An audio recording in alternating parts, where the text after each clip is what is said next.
से समझिए आप लोग। फ्रांसीसी क्रांति 1789 1789 में जो है हुआ था।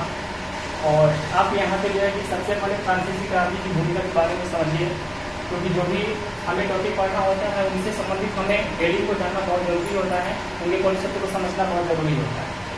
फ्रांसीसी क्रांति जो हुई थी वो कब हुई थी, कैसे हुई थी, क्यों हुई थी, तो आप इस पर विचार कीजिए और गौर से आप देखिए।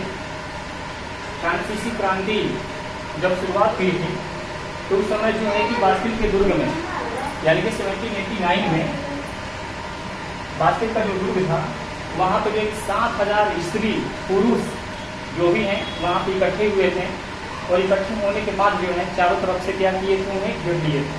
और उसके बाद जो है कि वहाँ के धावा बोले, और धावा बोलने के फलस्वरूप जो है वहाँ से वो जो है कि पूरब की तरफ बढ़े, जहाँ वर्साई का महल था। उनको ऐसा लगा था कि शायद हमारा जो राजा है उस राजा ने आदेश दिया है हमारी जनता को जो है कि मारने का या फिर किसी तरीके से क्षति पहुंचाने का। तो इस सिलसिले में लोगों ने क्या किया कि यहाँ पे धावा बोल दिया, और इस तरीके से फ्रांसीसी क्रांति जो है कि एक छोटे से चिंगारी से जो है कि वो आग भड़क गई। और यहाँ पे फ्रांसीसी क्रांति जब हुई तो यहाँ से बास्टिल के दुर्ग में 7-8 ऐसे लोग भी थे जो अफसर थे, उनको भी लोगों ने मार दिया। और उनके नज़र में ये देखा गया कि ये क्या था, प्रतीक, दुनिया का प्रतीक समझा जाता था। और इस वजह से जो है इसे खत्म, इसे जो है उसे पूरे ढहा दिया गया।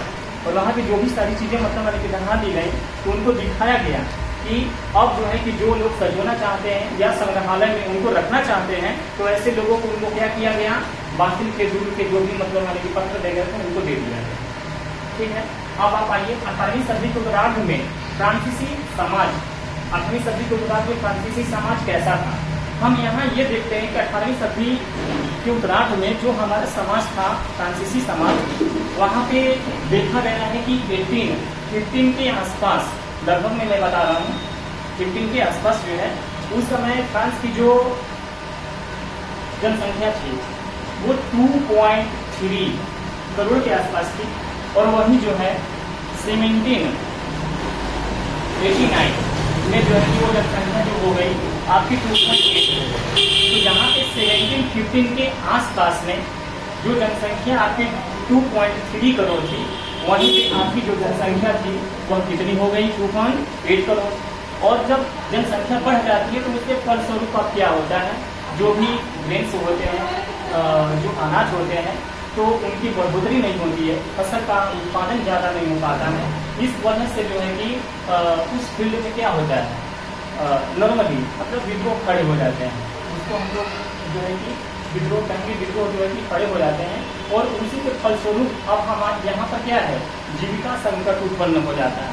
अभी जीविका संकट जो उत्पन्न हो रही है तो आप सामने देख रहे हैं कि यहाँ पे जो फसल है वह क्या है, खराब हो रही है। फसल यहाँ पे क्या हो गई, खराब हो गई। खराब कैसे हो गई, क्योंकि उस समय बहुत ज़्यादा अकाल वगैरह भी पड़ा करते थे और बाढ़ वगैरह भी आया हुआ करते थे। उसके बाद जब खराब फसल होगी तो उत्पादन में कमी होगी, उत्पादन ज़्यादा होगी नहीं। जब उत्पादन में ज़्यादा आपकी कमी होगी नहीं तो यहाँ पे जो भी सामान होंगे उनकी जो कॉस्ट है, प्राइस क्या होगा, वो बढ़ जाएगा, इंक्रीज हो जाएगा। और फिर इस तरीके से जो मार्केट में चीज़ें होंगी वो चीज़ें उनको क्या है, गरीब तबकों के लोगों को नहीं मिल पाएगी। ठीक है, फिर इसके बाद जो है यहाँ पे आप देख रहे हैं कि यहाँ पे हाइट, यानी कि लोगों में जो है कि क्या होती है, फाइट होती है। और फाइट होने का फलस्वरूप देखा जा रहा है कि यहाँ पे कुछ लोगों की मतलब की डेथ भी हो जाती है। इसके अलावा कुछ ऐसे लोग जो कि कुपोषण का शिकार हो जाते हैं, जिनकी स्वास्थ्य अच्छी नहीं होती है, उनकी भी जो है कि मतलब की क्या है, महामारी फैल जाती है। और इस तरीके से हम देखते हैं कि जीविका संकट भी फ्रांस में क्या है 1789 आते आते यानी कि उत्पन्न हो जाती है। अब यहाँ पे हम पढ़ते हैं कि उभरते हुए जो मध्यम वर्गीय परिवार है किस तरीके से वहाँ से जो है कि उभर करके हमारे सामने आते हैं। लेकिन इससे भी पहले आप लोगों को पूरी की पूरी मतलब की जानकारी जो है कि फ्रांसीसी क्रांति को एक बेहतर तरीके से आप इसे जानते कि क्यों मतलब कि ऐसा हुआ। तो आप देखिए यहाँ पे मतलब क्रांति की शुरुआत कैसे हुई, आप इस चीज को समझिए। क्रांति की शुरुआत सबसे पहले हम देखते हैं कि जो लुई 16वां होता है 1774 में, है ना, 1774 में लुई 16वां बुर्बो राजवंश का जो है वो क्या करता है, गद्दी पे बैठता है, और वो व्यक्ति जो होता है मात्र 20 वर्ष का होता है। 20 वर्ष की अवस्था में वो गद्दी पे बैठता है, और गद्दी पे बैठने के फलस्वरूप फिर उसके सामने बहुत सारी ऐसी मतलब आने की बाधाएं उत्पन्न होती हैं, जैसे कि उसका राजकोष खाली होता है, और संकट मतलब जिस तरीके का आप देख रहे हैं जीविका संकट मतलब यानी कुछ बंद हो जाती है। और इसी प्रकार जो है कि अब देखने में आता है कि अब जब ये 20 वर्ष की अवस्था में बनता है तो उसकी शादी मेरी एंटोनेट से होती है, और इसके बाद अब देखा जाता है कि जो अमेरिका के 13 उपनिवेश हैं उनकी सहायता करने के फलस्वरूप जो है यहाँ पे इनको क्या होता है, इनका खजाना खाली हो जाता है। ये पहली बात। दूसरी आप ध्यान दीजिए, दूसरी बात ये रही कि यहाँ पे जो वर्साय का जो महल है वहाँ पे जितने भी सामू शौकत से मतलब उनकी जो रिलेटिव रहा करते थे तो उनके लिए क्या होता था कि बहुत ही ज़्यादा उस पर खर्च हुआ करते थे। इस वजह से जो है कि यहाँ पे इसका खजाना जो है कि क्या हो गया, खाली पड़ गया। इसके अलावा हम और भी देखते हैं यहाँ पे जो फर्स्ट स्टेट और सेकेंड स्टेट है इनको जो है कि ज़्यादा मतलब छूट थी, इनको विशेषाधिकार प्राप्त था, जंग से विशेषाधिकार प्राप्त था कि इनको जो है कि इन पे किसी प्रकार का कोई टैक्स नहीं लगेगा। तो ये भी एक बहुत बड़ा यानी कि कारण रहा। तो ये बहुत सारे मतलब कि जो कारण रहे जो कि जीविका संकट को मतलब बढ़ाने में क्या है ये कारगर साबित होंगे। अब इस तरीके से हम आगे आते हैं और बढ़ते चले जाते हैं तो हम पाते हैं कि अब जो है कि यहाँ पे जो स्टेट थी, यहाँ पे स्टेट कितने हैं, 3 स्टेट हैं, फर्स्ट स्टेट, सेकेंड स्टेट और थर्ड स्टेट। जो फर्स्ट स्टेट है उस फर्स्ट स्टेट में जो है जिनको विशेषाधिकार प्राप्त था वो चर्च है। चर्च का जो विशेषाधिकार प्राप्त था उस चर्च में जो है जो पादरी वर्ग के लोग होते थे वो उनके अंतर्गत आते थे। जो सेकंड में होते थे, सेकंड का अंतर्गत आपके कुलीन वर्ग आते थे, और जो थर्ड वर्ग होता था, थर्ड वर्ग में आपके किसान होते थे या फिर व्यापारी वगैरह होते थे या फिर ये अदालती जो वकील वगैरह होते हैं उनको भी हम कर सकते हैं, जीए वगैरह को भी करते हैं, ये लोग आया करते थे। अब ये हुआ कि मतलब आने की बहुत ही पहले मतलब आने की जो संकट उत्पन्न हुई थी इस चीज़ को लेकर के कि अब क्या किया जाए, और देखते दिन मतलब आगे कि यहाँ पे कर जो बढ़ाया जा रहा था उन करों को जो है कि बढ़ते हुए देखते हुए जो है अब यहाँ पे क्या करना था कि एक ऐसी असेंबली जो है कि बुलानी पड़ती थी, और उस असेंबली को बुलाता कौन था, तो राजा बुलाता था, यानी कि बुर्बो राजवंश का राजा बुलाता था। तो हम लुई 14 के विषय में बात करते हैं। शायद लुई 14 वो जो था 1614 के आसपास वो लास्ट मतलब असेंबली बैठी थी, और अब 1789 के आसपास जो है कि असेंबली बैठ रही है। और इस असेंबली को जो है कि बैठाया गया 5 मई 1789 में बैठाया गया। और जब 5 मई 1789 में असेंबली बैठाया गया तो यहाँ पे देखा गया कि 300 जो प्रतिनिधि थे वो फर्स्ट स्टेट के 300 प्रतिनिधि जो थे वहाँ सेकेंड स्टेट के, और 600 प्रतिनिधि जो थे वह कितने हैं, कौन से स्टेट थे, वो थर्ड स्टेट थे। तो इस तरीके से हम पाते हैं कि मतलब पूरे मिलाकर के 3-3-6 1200 प्रतिनिधि यहाँ पे अपना क्या करते हैं, योगदान देते हैं। और इस संदर्भ में यदि हम देख लेते हैं कि जो फर्स्ट और सेकेंड थे वो पहले मतलब आमने सामने बैठते हैं। आप जो है कि इसको इस तरीके से देखिए, आमने सामने ऐसे बैठते हैं, ये फर्स्ट और ये सेकेंड रो, और जो थर्ड स्टेट वाले लोग होते हैं 300 जो होते हैं वो इनके पीछे खड़े हो जाते हैं। इस तरीके से जो है कि वो असेंबली बैठती है। इसमें जो है कि जो प्रतिनिधि ऐसे थे जो कि मतलब कुछ पढ़े लिखे थे, जो थर्ड स्टेट में थे, उनका कहना था कि ऐसा मतलब वो चाहते थे कि हम ऐसा करें कि अब यहाँ पे एक वोट सबके लिए क्या हो जरूरी। लेकिन ये बात जो है कि यहाँ का जो शासक था वो मानने को तैयार नहीं था। और पहले जो वोटिंग होती थी वो 300 लोगों की वोटिंग एक होती थी, 300 लोगों की वोटिंग एक होती थी, और 600 लोगों की जो वोटिंग होती थी वो एक होती थी। यही कारण था कि आपको जो है कि जो विशेषाधिकार प्राप्त थे उनकी वोटिंग ज़्यादा हो जाती थी, यानी फर्स्ट और सेकेंड वालों की वोटिंग ज़्यादा हो जाती थी। थर्ड स्टेट वालों का यहाँ पे किसी भी प्रकार का कोई भी वोटिंग नहीं था। इस वजह से उन पर हम कह सकते हैं कि ज़्यादा से ज़्यादा उनका मतलब शोषण होता था। जब ये नहीं हुआ ऐसा और राजा मानने से इनकार कर दिया तो थर्ड स्टेट वाले जितने भी लोग थे जो प्रतिनिधि बन करके आए थे वो वहाँ से क्या हुए, वहाँ से चले गए, वो वहाँ से निकल गए। और जैसे ही वहाँ से वो निकल गए तो उन्होंने जो है अपने आप को एक असेंबली असेंबली तैयार किया, और जैसे ही उन्होंने अपने आप को जो है कि असेंबली तैयार किया, तो उस असेंबली को उन्होंने शपथ लिया कि जब तक हम जो है राजा